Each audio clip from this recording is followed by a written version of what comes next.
사람이 살아가면서 늘 어이없는 일들을 많이 당하지만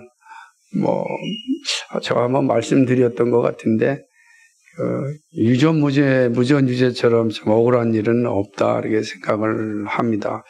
사람이 돈이 있고 권력이 있으면 죄가 안 되고 돈이 없고 권력이 없으면 죄가 된다면 얼마나 슬픈 세상이겠고 절망적인 삶이겠습니까?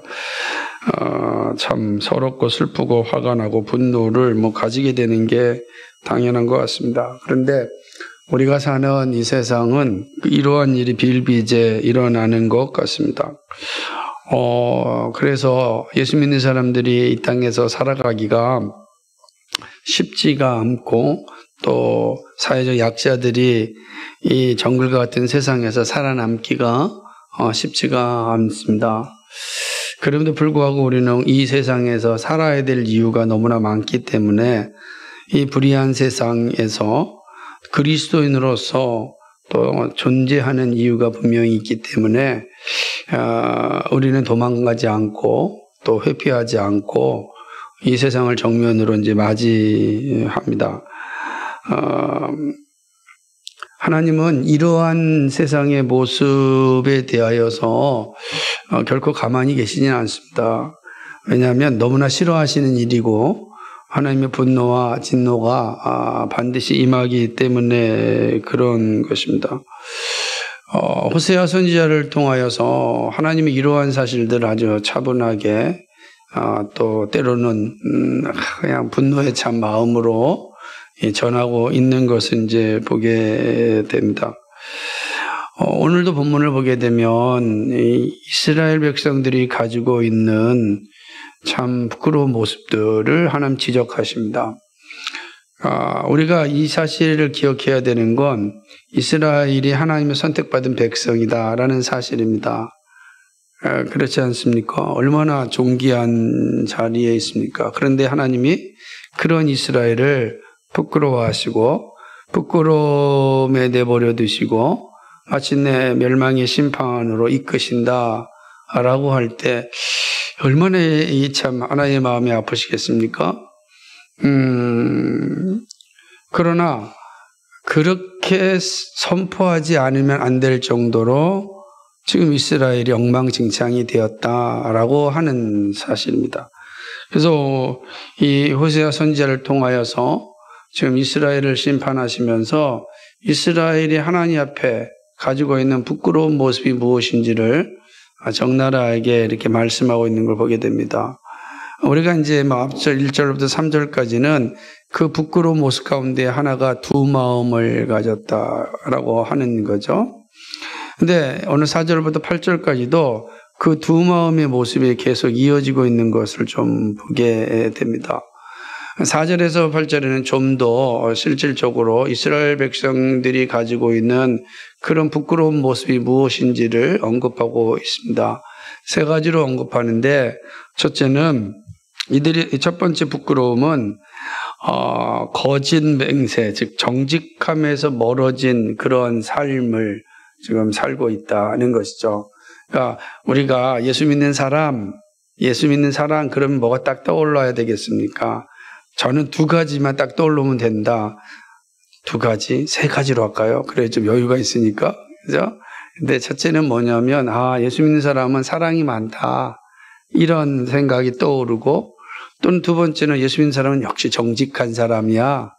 이런 게 떠오르고 또 예수님인 사람 그럼 참 그 사람들은 어떤 상황에도 감사하는 사람이더라. 이러한 모습이 떠오르면 얼마나 아름답겠습니까? 그럼 그런데 이스라엘 백성들에게 드러나는 모습은 이런 것과 거리가 멀고 거짓말하는 사람이다라는 거예요. 거짓말. 4절 보니까 그들이 헛된 말을 내며 거짓 맹세로 언약을 세우니 이 언약을 다 거짓 맹세로 하는 거예요. 하나님을 믿습니다. 이게 다 거짓말이라는 거죠. 그러니 그 재판이 밭 일항에 돋는 독초 같으리로다 이렇게 말씀하고 있습니다. 헛된 말, 거짓 맹세, 거짓 언약이라고 하는 것이죠. 이 모든 것이 이제 거짓에 이제 기반하고 있는 것을 보게 되는 겁니다. 거짓 맹세도 거짓 재판 같은 거예요. 재판 자리에서 거짓말하는 거죠. 우리가 거짓말하게 되면은 반드시 가중 처벌을 받게 되는 거죠. 근데 위증죄라 그래가지고 아주 큰 처벌을 받는데 이스라엘 백성들은 아주 자연스럽다라고 하는 것입니다. 그러니 이들에게 나타나는 모습이 무엇이겠는가? 그 재판이 바디랑에 돋는 독초 같다 이렇게 이야기하는 것입니다. 독초는 말 그대로 독한 풀이라서 먹으면 죽음에 이르게 되는 것입니다. 그러니까 재판이 바디랑에 돋는 독초 같다 그랬으니 재판이 이게 공정하지 못한 거죠. 그죠? 그리고 그들이 재판에 이르게 될 때 그 결말이 이런 독초를 먹는 것과 같은 상황에 이르게 되었다라고 하는 거죠. 이게 이제 이스라엘 백성들이 가지고 있는 모습인데 그 시작이 뭡니까? 헛된 말, 거짓 맹세라고 하는 거예요. 이런 것들이 지금 이스라엘에게 나타나는 모습인 거죠. 거짓은 참 무섭습니다. 그죠? 그래서 헛된 것은 그 이름이라도 부르지 말라라고 성경은 말하고 있습니다. 거짓은 생명을 살리는 일에 어떠한 도움도 되지 않습니다. 그러므로 하나님은 이러한 모습을 싫어하시죠. 우리가 살아가면서 늘 정직하게 살지 못하지만 우리의 영혼이 좀 정직함을 위해서 싸워야 합니다. 그것이 하나의 마음을 기쁘게 하는 일이기 때문에 그렇습니다. 여러분, 천국의 특징을 무엇이라고 표현할 수 있겠는가? 천국은 분명합니다. 거짓이 없는 나라입니다. 그러지 않겠습니까? 분명하잖아요. 그러니까 그 어떤 말로 표현해도 뭡니까? 과하지 않다. 천국은 거짓이 없다. 그래 천국이죠. 그런데 이스라엘 백성들, 하나님의 백성들, 하나님의 나라에 속한 사람들에게 나타나는 모습이 거짓이에요. 그게 얼마나 부끄럽습니까? 그죠? 그러니까 이스라엘이 참 부끄러운 자리에 서 있는 거예요. 선민이라고 하는 이스라엘이 이런 부끄러운 자리에 서 있다. 이건 지금 하나님께서 선지자를 통해서 분명하게 지적하시는 겁니다. 두 번째로 볼 수 있는 부끄러움은 우상 숭배로 얻은 모든 기쁨이 사라질 것이다는 것입니다. 그러니까 이스라엘 백성들 우상 숭배로 인하여 얻은 그 열매들이 있습니다. 지금 이 호세아 선지자가 말씀을 나누고 있던 여로보암 2세 때의 부와 명예, 이게 다 우상 숭배로 인하여 얻어진 그런 열매들이거든요. 그러니까 하나님과 겸하여 우상 숭배를 섬겼고 우상 숭배로 인하여서 그들이 잠시 동안 부와 권력을 유지하게 되었습니다. 그런데 그 모든 것들이 다 사라진다. 얻은 기쁨이 사라질 것이다 라고 말하는 것입니다. 여러분, 기쁨이 없는 가정을 한번 생각해 보십시오.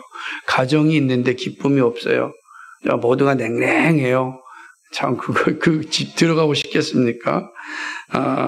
사람이 살지 않는 집은 아무리 화려해도 거미줄이 생기고 냄새가 나고 조금 있으면 흉가로 이게 변화가 되는 것을 이제 보게 됩니다. 저는 이게 기쁨이 없는 삶이다. 흉가 같은 게 기쁨이 없는 삶이 이렇다. 기쁨이 없으면 아무리 외형이 화려해도 그 안에 거미줄이 생기고, 그죠? 다 흉가가 되어진다라고 하는 것이죠. 기쁨이 없으면 흉물이 되어집니다. 사람들이 이거를 본능적으로 압니다. 그러다 보니까 이 기쁨을 얻으려고 아주 몸부림치는 거죠. 기쁨의 원천이 하나님이잖아요. 하나님이 기쁨의 원천인데 하나님을 버렸습니다. 그 기쁨의 원천이 하나님이 사라졌으면 기쁨을 어디서 얻겠습니까? 그 사람들은 기쁨을 찾으려고 온갖 수단과 방법을 가리지 않습니다. 그 대표적인 게 뭐냐면 자신의 기쁨을 위하여 신을 만들고 경배하는 겁니다. 신을 만드는 겁니다. 나의 기쁨을 위하여 신을 만들고 그 신을 경배하는 것이죠. 기쁨의 근원이 될 물질과 권력을 가져다 줄 신을 찾습니다. 그러니까 이스라엘도 동일한 모습을 가지고 있었습니다.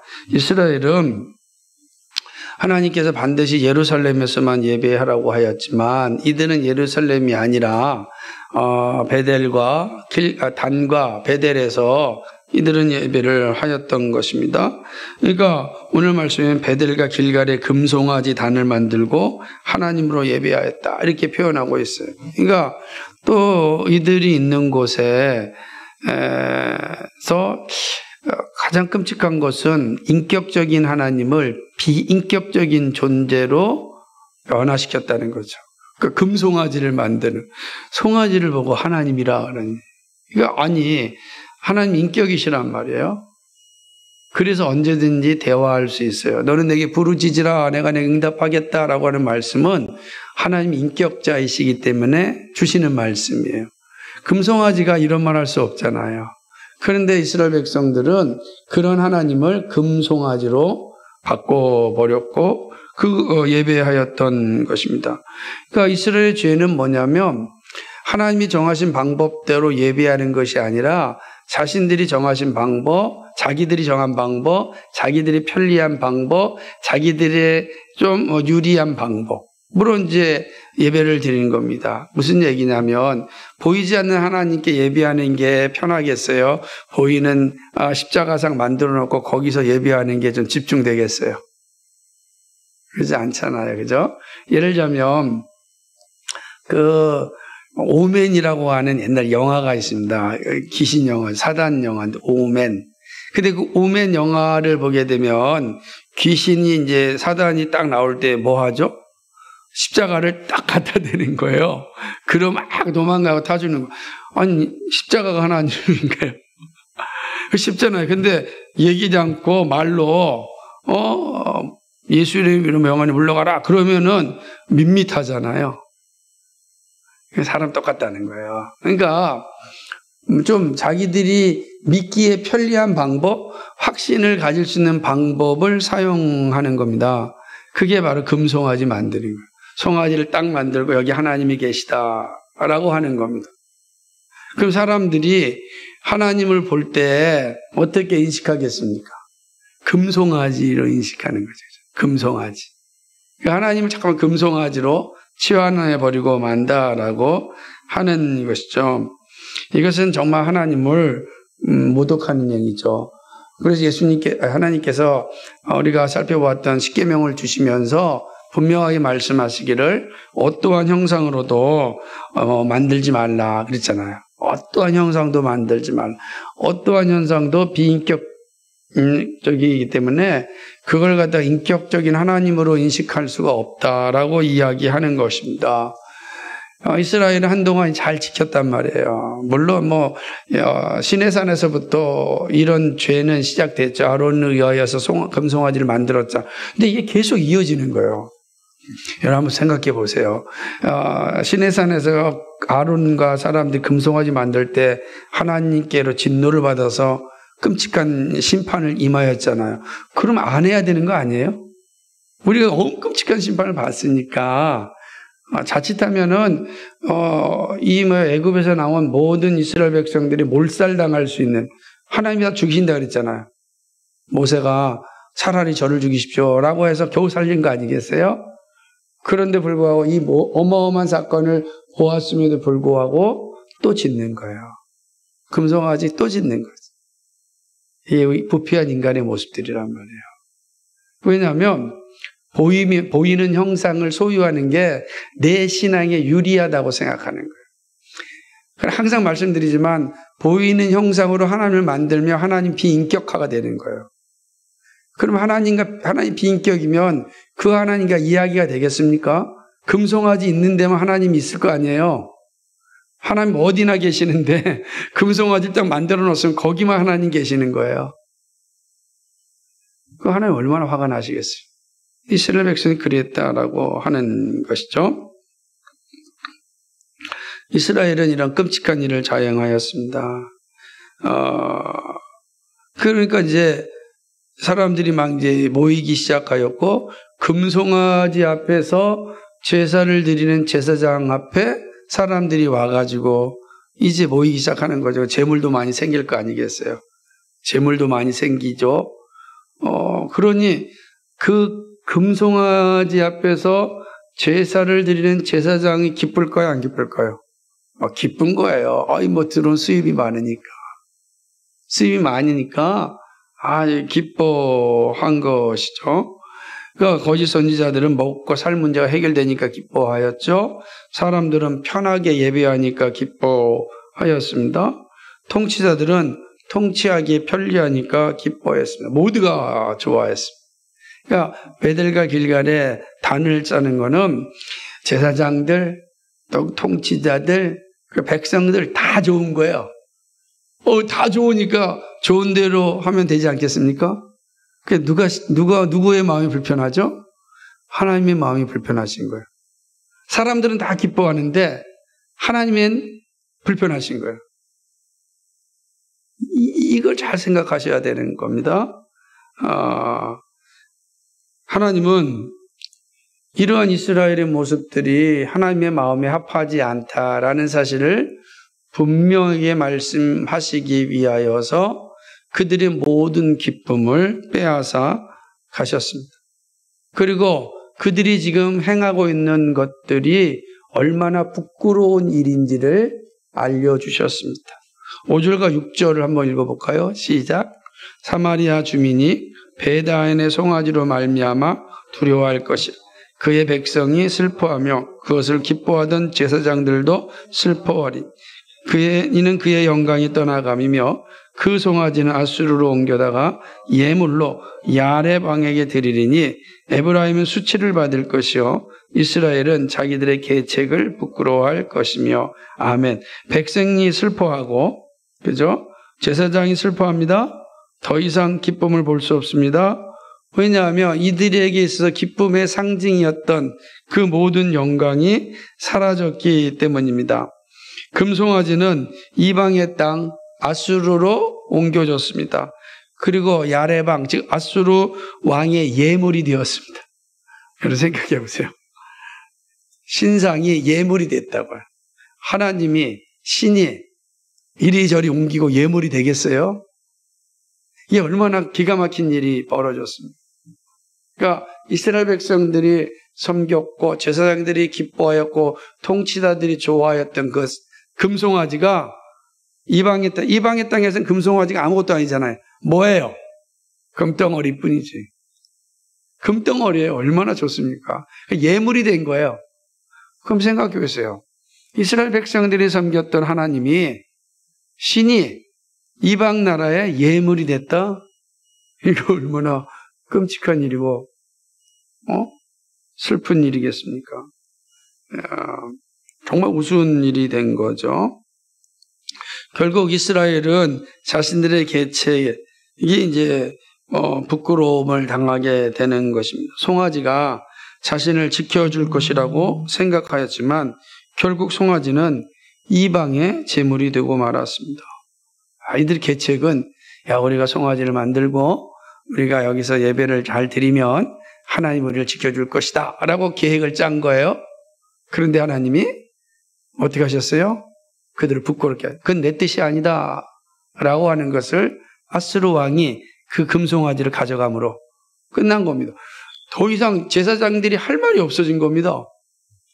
제사장들은 어떻게 됐습니까? 제사를 드릴 수 있습니까? 없습니까? 제사를 드릴 수 있어요? 없어요? 당연히 제사를 드릴 수 있죠. 금신상이 하나님이 아니니까. 근데 제사장들이 슬퍼합니다. 얼마나 우스운 일이에요. 기뻐해야죠. 이제 진정 우리가 하나님을 바르게 예배할 수 있겠다. 이런 외침을 해야 되지 않겠습니까? 그런데 제사장들이 이 짓을 하지 않았습니다. 이미 그들은 이런 우상 숭배에 빠져 있었기 때문인 것입니다. 기쁨이 사라진 이스라엘은 초상집입니다. 그런데 아무리 생각해도 참 우스운 일은 금송아지가 없어져서 슬픔이 왔다는 것입니다.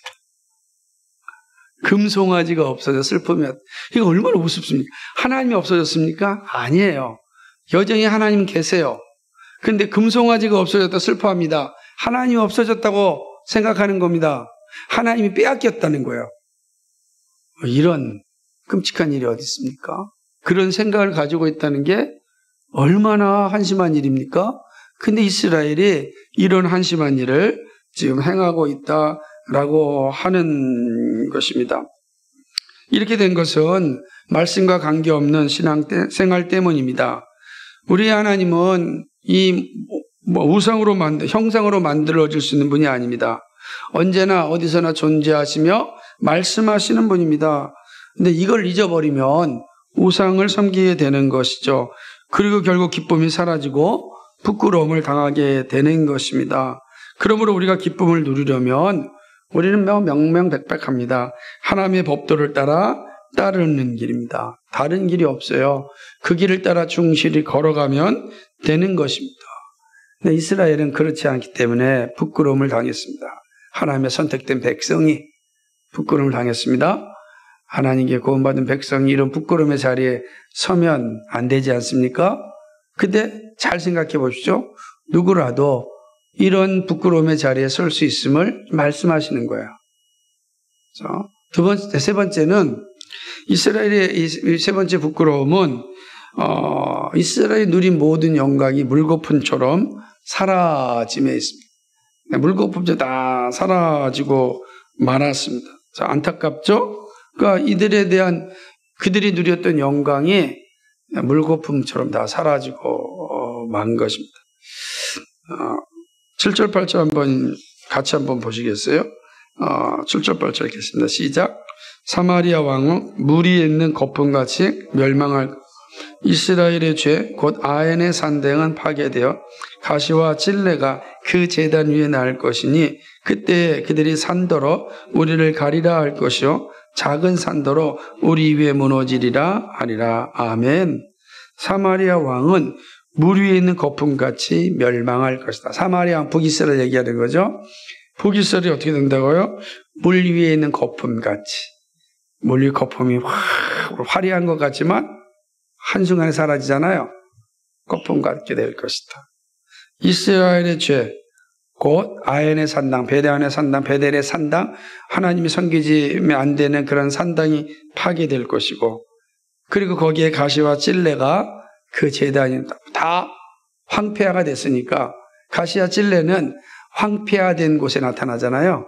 흉가에 나타나는 게 가시와 찔레 아니겠습니까? 그렇게 되는 것이죠. 끔찍한 내용들이 되는 상황들이 오게 된 것입니다. 부강한 나라의 특징은 왕의 견세가 하늘을 찌르고 성전은 더 화려해지는 겁니다. 이게 부강할 때 나타나는 거예요. 그러지 않겠어요? 그것은 어느 시대나 동일합니다. 그런데 그 기세가 거품처럼 사라진 것입니다. 잘 나가던 사람들의 자취가 다 사라졌습니다. 영광의 자리에 가시와 찔레가 나는 황폐한 곳이 되어버렸습니다. 이것이 부끄러운 것입니다. 거짓과 우상을 섬김으로 잠시 누렸던 그 영광이 사라진 것입니다. 이게 하나님께서 호세아 선지자를 통하여 그 화려한 가운데 있는 이스라엘을 향하여 주시는 그런 말씀이에요. 지금 여로보암 2세 때 이스라엘은 가장 화려한 성전과 화려한 삶을 살고 있습니다. 번영을 아주 구가하고 있습니다. 모든 백성들이 우리에게는 이제 찬란한 미래만은 있을 것이다 라고 생각하였습니다. 이 모든 것이 우리의 우상이 우리를 지켰다. 금송아지가 우리를 지켜주었기 때문이다 라고 생각을 하고 있습니다. 금송아지 때문에 이 영광의 자리가 온 거예요. 그러니까 하나님도 우리를 사랑해 주셨는데 금송아지도 우리를 사랑해 줬다 이런 생각을 갖고 있는 것입니다. 그렇기 때문에 그들은 자신만만하였습니다. 그런데 어떻게 되었습니까? 하나님께서 말씀하십니다. 그 영광이 다 사라질 것이다. 뭐처럼요? 물거품처럼 사라질 것이다. 이렇게 말씀하시는 겁니다. 그렇죠? 우상 숭배로 얻었던 모든 기쁨이 사라질 것이다. 그들이 누렸던 모든 영광이 물거품처럼 사라질 것이다. 그래서 이런 모습들을 우리가 한번 잘 생각해 본다면 이 말씀은 오늘 우리에게 매우 중요한 교훈을 던져주고 있다라고 하는 것을 이제 볼 수가 있는 것이죠. 저는 세 가지로 생각해 보는데, 오늘 본문이 우리에게 주는 교훈이 어떤가?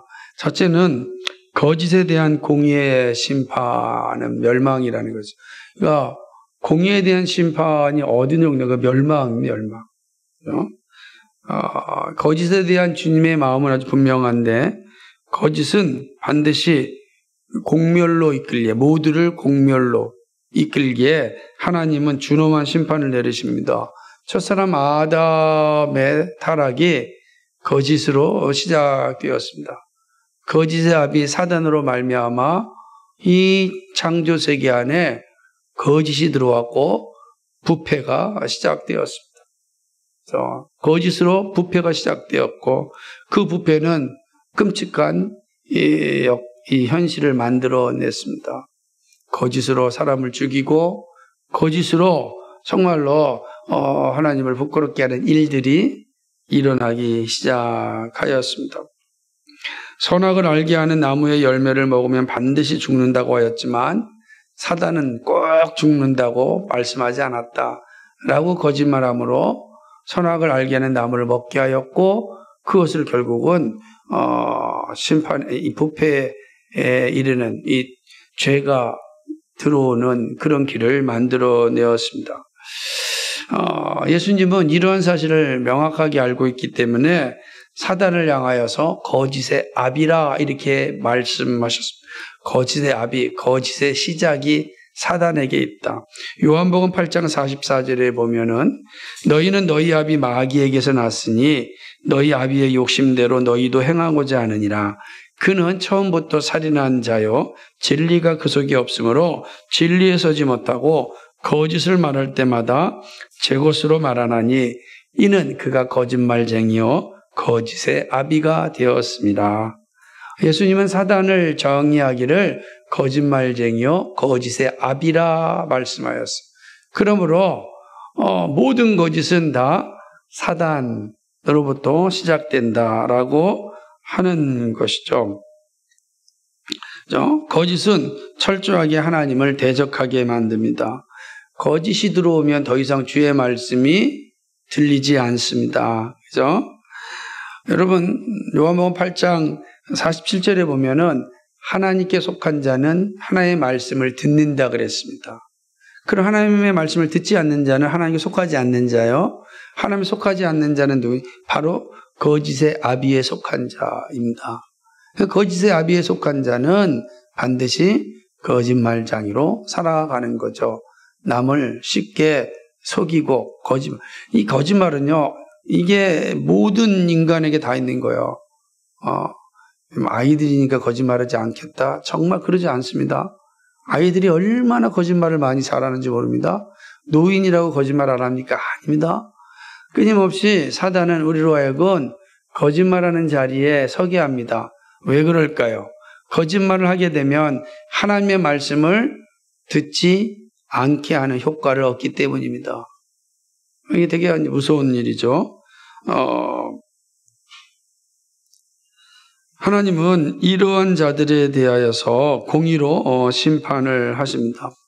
왜냐하면 하나님이 원하시는 것은 공의이고 정직이기 때문에 그렇습니다. 미가서 8장 보면은 사람의 주께서 선한 것이 무엇임을 내게 보이셨나니 여호와께서 내게 구하시는 것은 오직 정의를 행하며 그랬습니다. 그러니까 이 거짓에 대하여 예수님은 분명히 심판하신다라고 말씀하셨는데 거짓에 대한 하나님의 심판은 바로 예수님의 공의하심을 드러내심인 거죠. 공의를 행하는 것, 정의를 행하는 것이 하나님의 마음입니다. 그러기에 거짓은 하나님의 마음을 배신하는 행위입니다. 하나님의 말씀을 듣지 않고 하나님의 마음을 배신하는 자의 결말은 바로 멸망입니다. 그죠? 반드시 죽음에 이르게 된다라고 하고 있습니다. 그리스도인의 싸움은요, 그런 의미에서 거짓과의 싸움입니다. 이 세상은 거짓이 지배하고 있습니다. 거짓이 없이는 성공할 수 없다라고 말하고 있습니다. 그러니까 이러한 시대에 그리스도인으로 산다는 게 쉽지가 않습니다. 그러나 힘들다고 포기한다면 어떻게 되겠습니까? 하나님의 나라는 어떤 모습으로 변화되겠습니까? 그리스도인이라도 살아서 끔찍한 괴물과 같은 이 세상을 향하여 하나님의 공의를, 하나님의 정의를 말해야 합니다. 그것이 말로 계란으로 바위를 치는 그런 무모한 일 같지만 그게 우리에게 맡겨진 일인 것입니다. 하나님 주님께서 우리를 부르시고 거듭나게 하시고 의롭다 칭하시고 믿음을 주신 것은 이러한 세상에서 힘들다고 피하거나 타협하는 것이 아니라 믿음으로 감당하라고, 몸부림쳐서 한번 싸우라고 말씀하는 것입니다. 아마 수없이 많이 깨질 겁니다. 수없이 많이 터질 겁니다. 수없이 많이 절망할 것입니다. 그럼에도 불구하고 그 길을 가야 합니다. 그것을 우리를 부르신 이유이기 때문에 그런 것입니다. 세상이 안 가는 길로 가는 것은 힘들고 어렵지만 포기하지 말아야 합니다. 그리고 그 길을 갈 수 있어야 합니다. 주님께서 반드시 인도하시고 지켜주십니다. 그런 믿음의 사람이 작지만 있었다는 사실도 기억하시기 바랍니다. 저는 요한양을 볼 때마다 늘 감사하게 생각합니다. 유원이라고는 작은 한 사람이 그 멋진 아름다운 이 기업을, 문화를 만들어냈습니다. 세상이 가는 방법이 아니죠. 세상은 다 세습을 통하여서 부의 세습, 권력의 세습을 추구하는데 그러다 보니 그 부가 모든 사람, 많은 사람들을 위하여 더 많이 흘러가지 못하게 됩니다. 그런데 그걸 아예 막고 모든 사람에게 부가 흘러갈 수 있도록 한 이 요한양행 같은 이 기업을 만든, 이건 세상에 가는 길이 아니었습니다. 이뿐만이 아닙니다.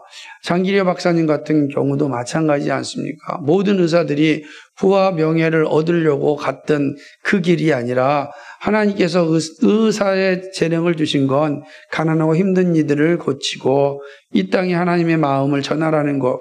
그분 돌아가실 때 남은 게 장례비밖에 없다고 합니다. 그러니까 또 장기려 박사만 그러지 않습니다. 작지만 있었죠. 오방 최영종 선생님 같은 경우도 그 가난하고 힘든 사람들을 위하여서 자신의 인생을 다 헌신했던 그런 모습들이 있었습니다. 그들이 살던 세대도 다 세속의 부와 명예와 권력이 판을 치는 시대였습니다. 그런데 그런 거대한 흐름에 작지만 계란으로 바위를 치는 그런 일을 행하였던 것입니다. 손봉호 장로님은 어떻습니까? 여전히 그 길을 가고 있습니다. 우리도 그 길을 동참했으면 좋겠습니다. 비록 우리는 앞서 말씀하신 분들처럼 거창한 길은 아니더라도 우리의 가정과 교회와 그리고 직장에서 정말 하나님의 뜻을 따라 한번 몸부림치고 또 그러다가 터지기도 하고 넘어지기도 하고 실패하기도 하고 무너지기도 하고 속상하기도 하고 때로는 왜 꼭 이 길을 가야 되냐고 원망하는 날도 있겠지만 그러나 그 길이 하나님이 기뻐하시는 길이라면 그 길이 정말 하나님의 마음이라면 우리가 포기하지 않고 그 길을 갔으면 좋겠습니다. 거짓이 아니라 정직하게 하나님의 공의를 행하는 길로 가는 것이 우리를 부르신 이유가 아닌가. 이 쉬운 길이라면 아마 쉽게 말하겠지만 쉽지 않기 때문에 이 말씀을 또 살피는 겁니다. 그러나 분명한 사실은 한 가지겠습니다. 공의의 길로 가지 않으면 공의의 심판이 있다. 거짓의 길로 가면 반드시 공의의 심판이 있다. 이 말은 우리로 하여금 공의의 길로 가라. 정직한 길로 가라. 말씀하십니다. 이게 오늘 이 시대에 우리에게 주시는 말씀이라 생각합니다. 두 번째는요. 오직 그리스도가 참된 성도의 고백입니다. 오직 그리스도. 참된 성도의 입술의 고백, 삶의 고백은 오직 그리스도입니다. 이스라엘의 멸망은 우상 숭배입니다. 오늘 모든 그리스도인의 가장 큰 적은 우상 숭배입니다. 이스라엘 백성들이 우상 숭배가 가장 큰 부끄러움이었죠. 그래서 우상숭배로 얻은 그 모든 영광을 하나님이 다 가져가셨습니다. 어떻게 하나님의 백성이 우상숭배를 합니까? 근데 우상숭배를 하였습니다. 우상숭배를 통하여 얻은 부와 권력을 기뻐하였습니다. 하나님은 그런 이스라엘을 향하여 선지자를 통하여 분명하게 말씀하셨습니다. 이렇게 두 마음을 품은 자들은 반드시 멸망할 것이다. 사랑하는 여러분, 그리스도인의 분명한 자세는 오직 예수 그리스도입니다. 두 사이에서 머뭇거리는 신앙을 버려야 합니다. 쉬운 길로 가면 안 된다는 뜻이겠죠. 예수님은 분명하게 경고하셨습니다. 마태복음 6장 24절에 한 사람이 두 주인을 섬기지 못할 것이니 혹 이를 미워하고 저를 사랑하거나 혹 이를 중히 여기고 저를 경히 여김이라. 너희가 하나님과 재물을 겸하여 섬기지 못하느니라. 아멘. 한 사람은 두 주인을 섬기지 못합니다. 그러므로 신자의 주인은 오직 예수 그리스도입니다. 우리의 주인은 예수 그리스도입니다. 다른 것이 우리의 주인의 자리에 이르게 해서는 안 되는 것입니다. 이 세상에 재물이 주는 강력한 힘을 강조하고 말할 때, 그죠? 안 그래서 이 세상은 다 그렇게 얘기할 것 같아요. 야, 이 물질의 힘이 얼마나 강한지 아느냐? 우리도 아무리 이런 말을 해도 현장에 딱 가면 그래도 돈이 있어야지 라는 생각이 우리의 입술에서 늘 나옵니다. 그게 우리의 연약함이죠. 그럼에도 불구하고 우리 예수 그리스도가 우리의 입술에서 먼저 나와야 됩니다. 왜냐하면 물질은 우리 주님이신 선물이거든요. 그러니까 선물을 주인과 바꾸면 안 돼요. 선물을 우리 주신다고요. 근데 그 믿음이 있어야 됩니다. 주인 대신 주님께서 필요한 것을 주십니다. 그래서 우리는 그 주인 대신 예수님을 고백하고 주인 대신 예수님께 구해야 됩니다.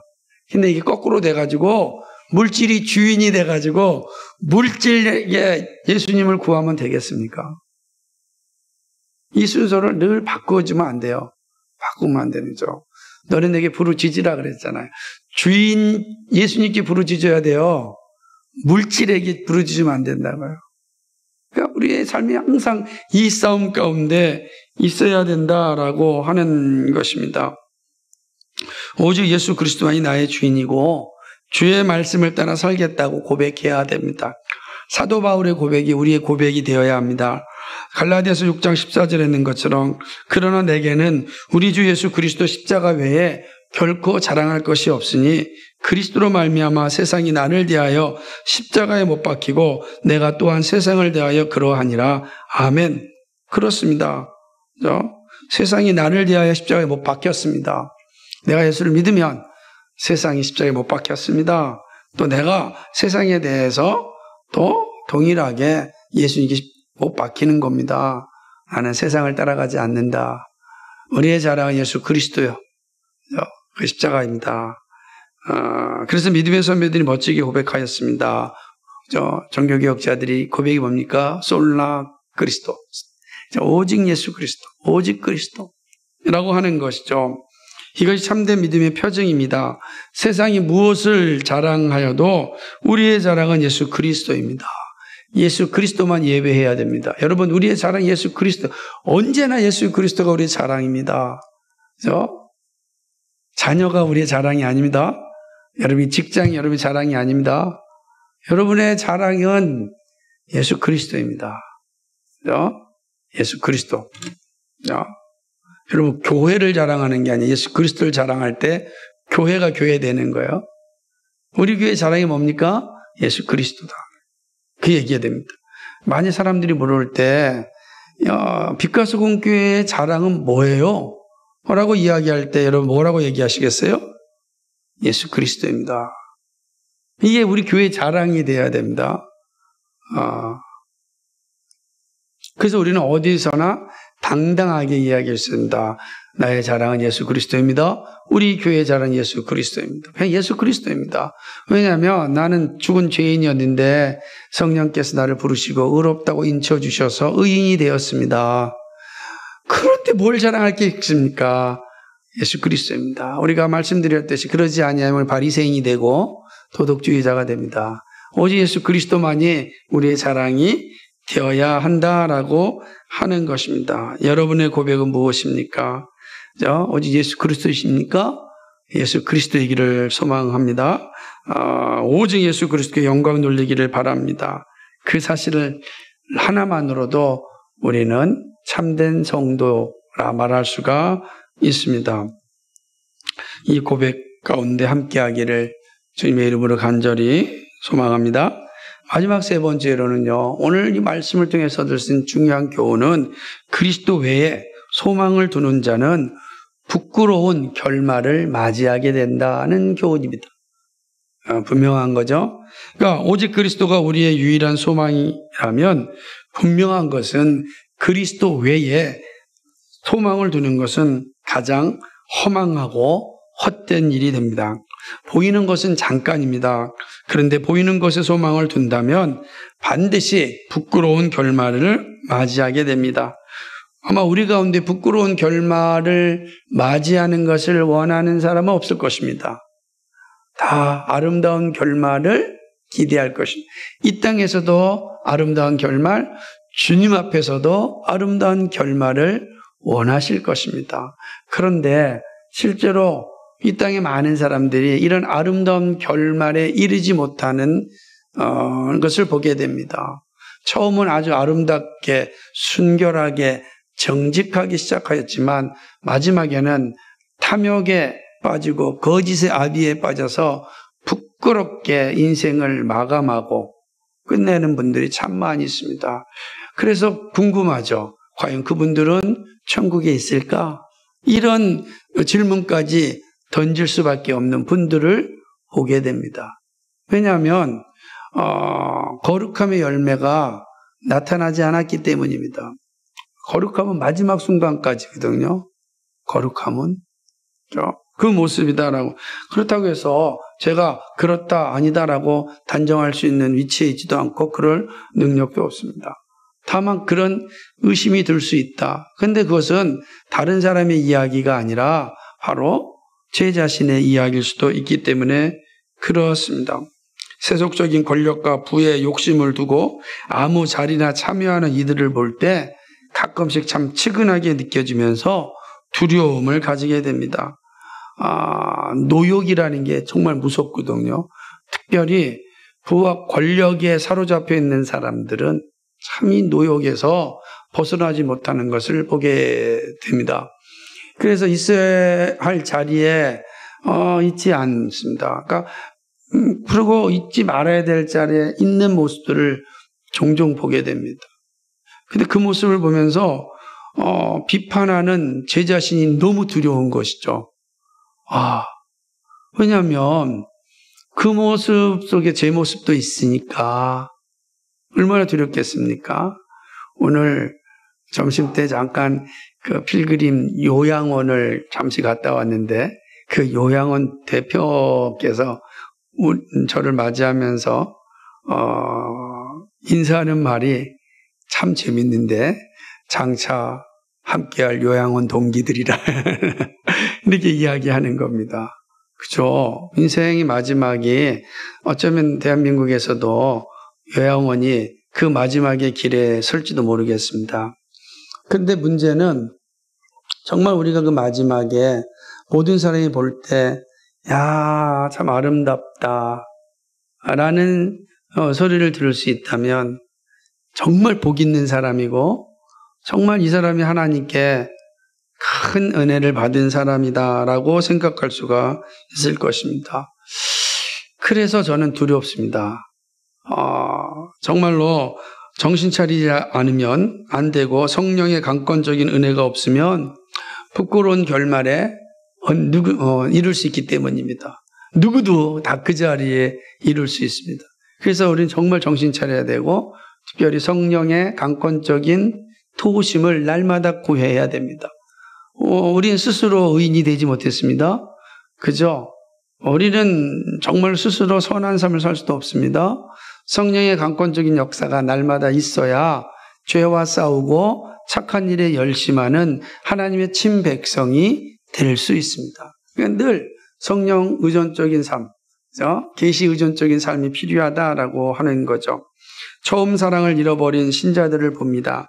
대부분 마지막 탐욕의 장애물을 건너지 못하고 넘어졌기 때문입니다. 처음 사랑을 잃어버린 자의 결말은 수치스러운 자리입니다. 에베소 교회를 향한 책망에서 참으로 두렵고 떨림으로 서게 됩니다. 우리는 에베소 교회의 모습을 잘 잊어버리면 안 됩니다. 한번 찾아볼까요? 요한계시록 2장 4절에서 5절의 말씀입니다.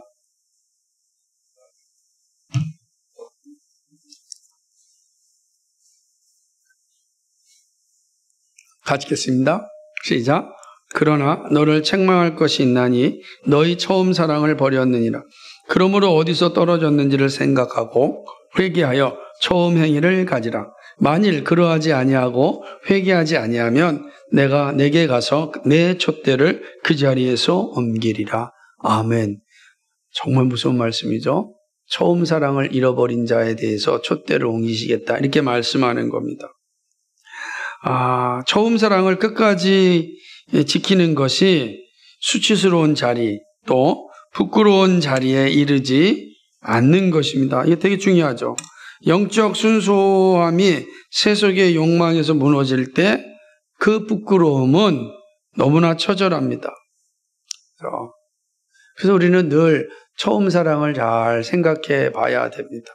여러분이 20대, 30대, 40대 때 신앙생활했던 모습과 50대, 60대, 70대의 신앙생활하는 모습이 어떤 변화가 있는지를 잘 살펴야 됩니다.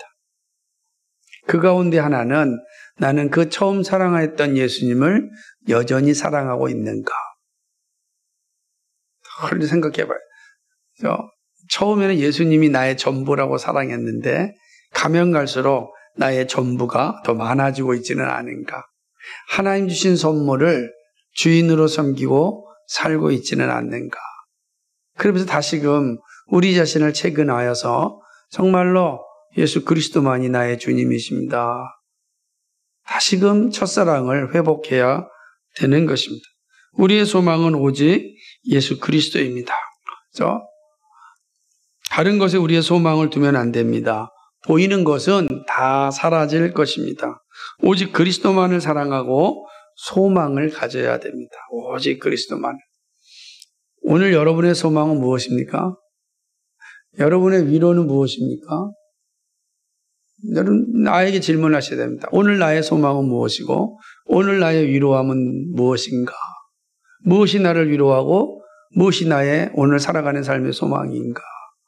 우리가 늘 입술로 고백하였던 것처럼 예수 그리스도가 나의 소망이고 예수 그리스도가 나의 위로가 되어야 합니다. 그래야 이 험악한 세상에서 넘어지지 않습니다. 넘어지더라도 일어날 수 있습니다.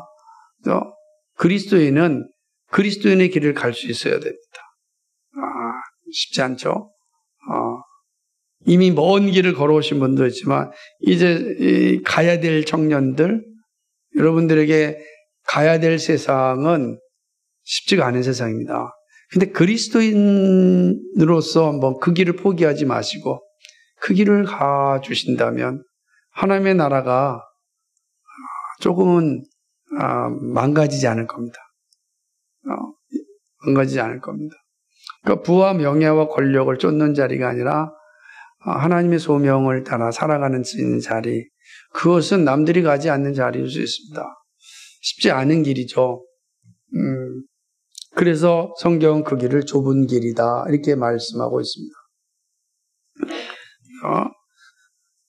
오직 예수 그리스도가 여러분의 소망이요 여러분의 위로가 되기를 주님의 이름으로 간절히 축복합니다. 말씀을 맺습니다. 내 마음에 편리한 대로 신앙생활을 하려고 해서는 안 됩니다. 조금 늦고 힘들어도 하나님의 말씀을 순종해야 됩니다.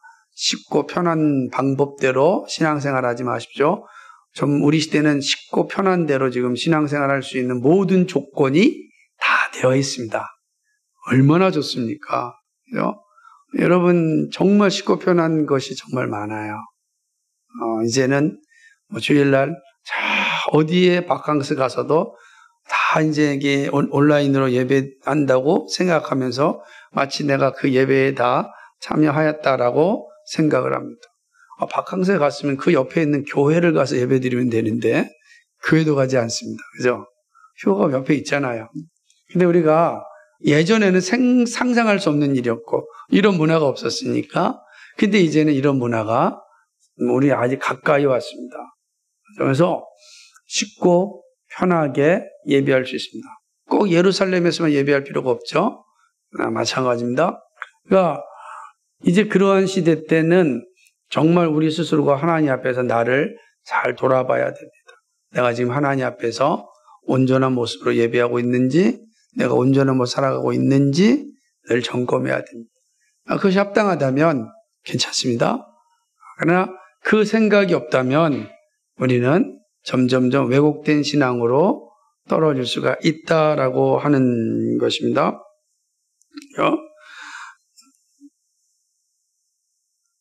여러분, 조금 더디더라도 복음과 함께하는 길을 걸을 수 있어야 되는 것입니다. 비록 좁은 길로 가며 좁은 문을 통과하는 것이지만 거기에 영원한 기쁨이 있습니다.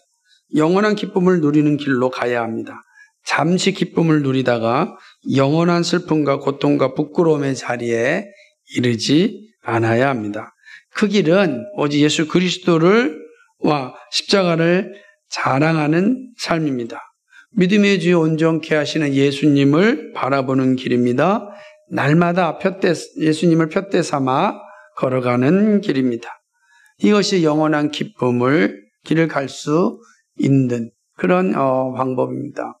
영원한 길을 갈 수 있는 길은 오직 예수 그리스도에게 있습니다. 두 마음 품지 말고 오직 예수 그리스도만이 우리의 소망이고, 오직 예수 그리스도만이 우리의 자랑이고, 오직 예수 그리스도만이 우리의 위로입니다. 오직 예수 그리스도를 바라보시고 그리스도가 가신 길, 쉽고 편한 길이 아니라 그리스도가 가신 길, 십자가의 길을 우리 함께 갈 수 있기를 주님의 이름으로 간절히 축복합니다. 거룩하시고 자비하신 하나님 아버지, 화려한 이스라엘 백성들을 향하여 하나님의 준엄한 심판이 임하였습니다. 그들이 거짓으로 헛된 맹세를 하였습니다. 하나님 앞에서 거짓으로 저들의 삶을 포장하였습니다. 저들은 여전히 우상숭배를 통하여서 자신의 부와 권력을 소유하고 그 권력을 가지고 살기를 즐거워하였습니다. 하나님께서는 그런 이스라엘을 향하여 준엄하게 심판하였고 마침내 부끄럽고 수치스러운 자리에 이르게 될 것이라고 말씀하셨습니다. 오늘 우리에게도 마찬가지입니다. 이스라엘 백성들에게 주셨던 그 준엄한 심판은 여전히 우리에게도 주어지기 때문입니다. 정말 정직한 믿음, 그것이 좀 필요합니다. 공의로운 믿음이 정말 필요합니다. 오직 예수 그리스도를 따라가는 믿음이 정말 중요합니다. 오직 예수 그리스도만이 우리의 소망입니다. 다른 것은 우리의 소망이 아닙니다. 오직 예수 그리스도를 바라보고 그리스도와 함께 이 험악한 세상에서 담대하게 살아갈 수 있도록, 세상이 가지 않는 길이지만 그리스도가 원하신다면, 그리스도가 가라 명하신다면 순종하며 갈 수 있는 믿음 되게 하여 주옵소서. 주께서 함께하여 줄 줄 믿사옵고 예수 그리스도님 받들어 기도하옵나이다. 아멘.